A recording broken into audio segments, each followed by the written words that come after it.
நண்பர்கள் அனைவருக்கும் வணக்கம். நான் கணேஷ் பேசுகிறேன் சென்னையிலிருந்து. இன்னைக்கு நம்ம பார்க்க போற தலைப்பு என்னன்னா, மே மாத ராசி பலன்கள். அதுல இன்னைக்கு நம்ம பார்க்க போற ராசி சிம்ம ராசி.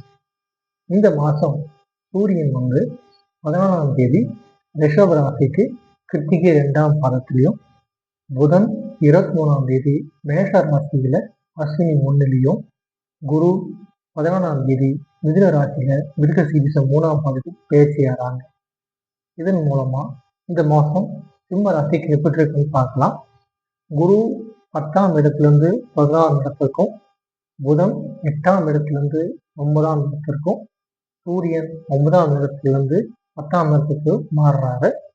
இதன் மூலமா முதல்ல அவங்க அவங்களோட உடல் நலத்துல கரெக்டா இருக்கணும். ஏன்னா சிறு உபாதைகள் வரும். அதுக்கப்புறம் வேலையில் இருக்கவனுக்கு ப்ரமோஷன் கிடைக்கும். அவங்க ஆல்ரெடி வேலையில் ப்ரமோஷன் மூலமா வருமானம் வரும்.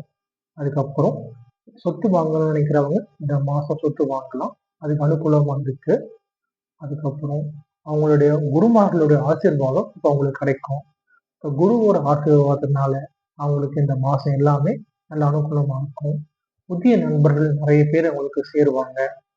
உயர்கல்விக்கு முயற்சி பண்றவங்களுக்கு கண்டிப்பா இந்த மாசம் அவங்களுக்கு அனுகூலமா இருக்கும்.